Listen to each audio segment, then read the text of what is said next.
बिस्मिल्लाहिर्रहमानिर्रहीम। अस्सलाम वालेकुम। आज की वीडियो में हम जो टॉपिक डिस्कस करने वाले हैं वो है मसल्स और उसकी types. Muscle can be defined as the contractile tissue of the body. आपकी बॉडी में जो भी ऐसे पार्ट्स, जो भी ऐसे टिश्यूज़ होते हैं जो कि कॉन्ट्रैक्ट और रिलैक्स हो सकते हैं, उन्हें हम मसल्स कहते हैं। नंबर ऑफ़ मसल्स की अगर बात की जाए तो कोई फ़िक्स नंबर नहीं है, मुख्तलिफ़ जगहों पर मुख्तलिफ़ नंबर दिया गया है। आम तौर पे 600 प्लस यानी 639 कहा जाता है, तो 600 प्लस आप लिख सकते हैं कि मसल्स ह्यूमन बॉडी के अंदर मौजूद होते हैं। मसल्स की प्रॉपर्टीज़ को अगर देखें तो 3 इम्पॉर्टेंट प्रॉपर्टीज़ हैं जो तमाम तरह के मसल्स शो करते हैं।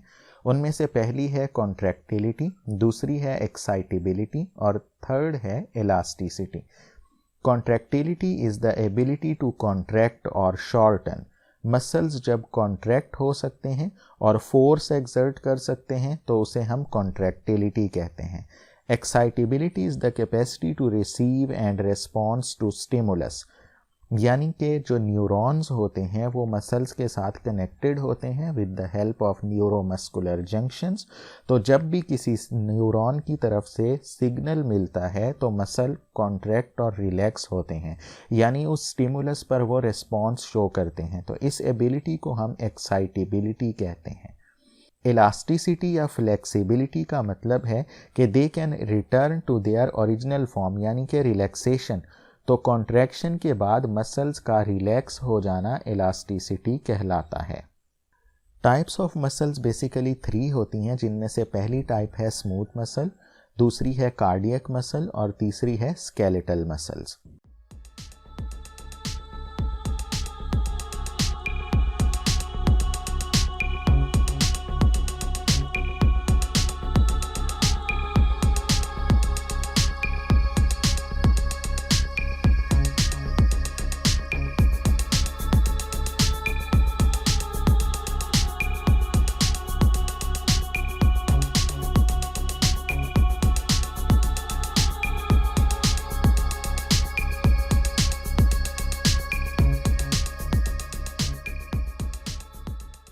यहाँ पे हम इसकी कुछ प्रॉपर्टीज़ डिस्कस करेंगे और साथ ही हम देखेंगे कि इनमें डिफरेंसेस क्या हैं। और ये जो डायग्राम्स आपको इस वक्त दिख रहे हैं ये मुख्तलिफ़ टाइप के मसल्स के हैं और इसके बारे में भी हम लिखेंगे। तो सबसे पहली जो प्रॉपर्टी है वो है स्ट्रक्चर। अगर हम स्मूथ मसल के स्ट्रक्चर को देखें तो वो अनब्रांच्ड और स्पिंडल शेप्ड होते हैं। अनब्रांच्ड का मतलब होगा इसमें ब्रांचिंग नहीं है, और स्पिंडल शेप्ड का मतलब होगा कि ये एंड से पॉइंटेड होते हैं जबकि सेंटर से ये ब्रॉड होते हैं। कार्डियक मसल्स एलोंगेटेड हैं और साथ साथ वो ब्रांच्ड हैं, तो आप देख सकते हैं उसमें मुख्तलिफ़ किस्म की ब्रांचेस बनी हुई हैं। स्केलेटल मसल्स एलोंगेटेड और अनब्रांच्ड फाइबर्स हैं, यानी कि ये भी एलोंगेटेड हैं लेकिन इनके अंदर ब्रांचेस वगैरह नहीं हैं। Second property is the presence of nucleus और न्यूक्लियाई। तो स्मूथ मसल्स मोनोन्यूक्लिएटेड होते हैं, उनमें सिर्फ एक न्यूक्लियस है। कार्डियक मसल्स ट्रू मोनोन्यूक्लिएटेड या मल्टीन्यूक्लिएटेड नहीं हैं। अगर हम इनको देखें तो बेसिकली ये भी मोनोन्यूक्लिएटेड ही हैं, क्योंकि इनके न्यूक्लियाई के दरमियान में सेप्टम मौजूद है, यानी दरमियान में एक लेयर या एक पर्दा मौजूद है, जिसकी वजह से हम देख सकते हैं कि इसके सारे न्यूक्लियाई एक दूसरे से सेपरेट हैं।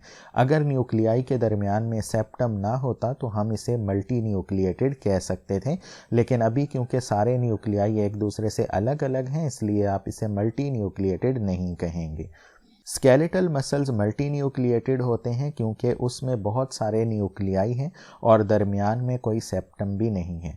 ये जो वाइट कलर की लाइंस आप लोगों को नज़र आ रही हैं ये दरअसल स्ट्राइएशन है, ये बैंड्स हैं जो कि इसके अंदर मौजूद होते हैं, इनको हम बाद में डिस्कस करेंगे। थर्ड जो प्रॉपर्टी है वो है control.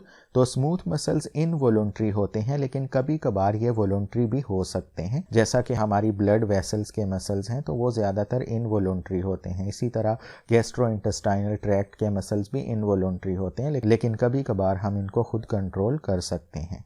Cardiac muscles are always involuntary, आप इनको किसी तरह भी कंट्रोल नहीं कर सकते।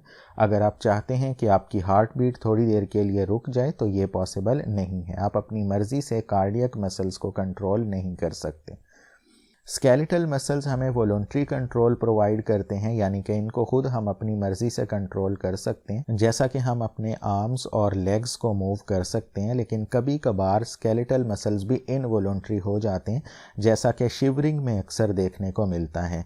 तो शिवरिंग के टाइम पे हम इनको खुद कंट्रोल नहीं कर रहे होते, लेकिन ज़्यादातर स्केलेटल मसल्स वॉलंटरी ही होते हैं। नेक्स्ट प्रॉपर्टी है फटीग। फटीग का मतलब है कि थक जाना या मसल्स में पेन हो जाना। जब वो मज़ीद कॉन्ट्रैक्ट और रिलैक्स नहीं हो सकते तो उस कंडीशन को हम फटीग कहते हैं। स्मूथ मसल्स में आमतौर पे फटीग नहीं होती, ये आसानी से नहीं थकते। कार्डियक मसल्स नेवर फटीग, इसीलिए हमारे पैदा होने से पहले ही हमारा हार्ट बीट करना शुरू कर देता है और हमारी डेथ तक वो बीट करता रहता है। दे नेवर फटीग, कभी भी नहीं थकते ये। स्केलेटल मसल्स को अगर देखा जाए तो उनमें फटीग होती है, वो थक जाते हैं। यही वजह है कि जब आप इन मसल्स को बार बार इस्तेमाल करेंगे तो आप थक जाएंगे। फिर कुछ देर हम रेस्ट करते हैं तो मसल्स अपनी नॉर्मल स्टेट में आ जाते हैं। एक और प्रॉपर्टी है इसकी स्पेसिफिकेशन, यानी कुछ ऐसे पॉइंट्स हम देखेंगे जो एक स्पेसिफिक टाइप ऑफ मसल के साथ ही एसोसिएटेड हैं। तो स्मूथ मसल्स की जो कॉन्ट्रैक्शंस होती हैं वो स्लो होती हैं, लेकिन वो लॉन्ग टाइम कॉन्ट्रैक्शंस को रिटेन रख सकते हैं, यानी ये ज़्यादा टाइम के लिए कॉन्ट्रैक्टेड फॉर्म में रह सकते हैं।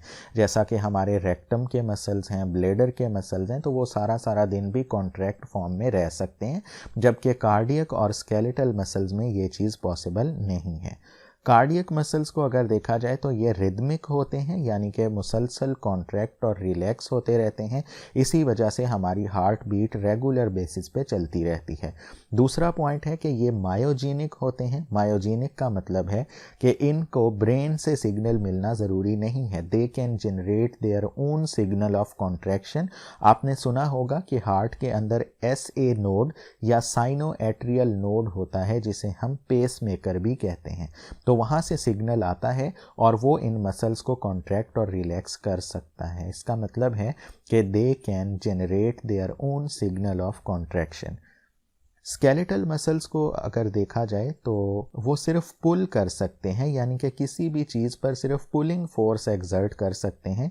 सेम मसल की मदद से आप किसी चीज़ को पुश नहीं कर सकते।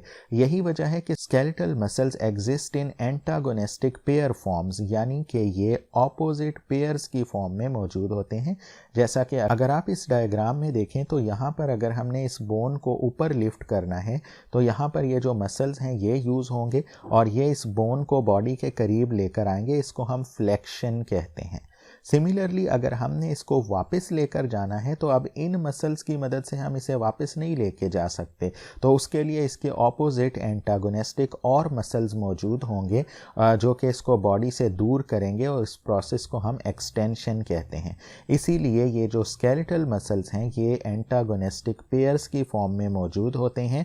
एक साइड के मसल्स फ्लेक्शन क्रिएट करते हैं और दूसरे साइड के मसल्स एक्सटेंशन क्रिएट करते हैं, और उसकी वजह से हमारी जो बोन्स हैं वो तमाम डायरेक्शंस में मूव कर सकती हैं।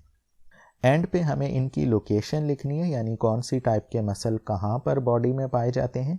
तो स्मूथ मसल्स हमारे विसरा में पाए जाते हैं, यानी जो विसरल ऑर्गन्स होते हैं बॉडी के अंदर वहाँ पे हमें मिलेंगे। उसके अलावा ब्लड वेसल्स में, गैस्ट्रो इंटेस्टाइनल ट्रैक्ट यानी GIT, ब्लैडर और यूटरस में, और उसके अलावा आइरस जो कि आइज़ का कलर्ड पार्ट है, जिसकी वजह से हम किसी भी शख्स का आई कलर डिटेक्ट कर सकते हैं, उसको आइरस कहा जाता है, तो उसमें ये पाए जाते हैं।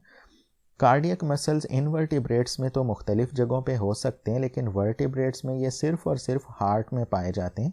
So basically cardia Greek word है जिसका मतलब ही हार्ट होता है। तो कार्डियक मसल सिर्फ और सिर्फ हार्ट में मिलेंगे, उसके अलावा बॉडी में कहीं पे भी नहीं होते।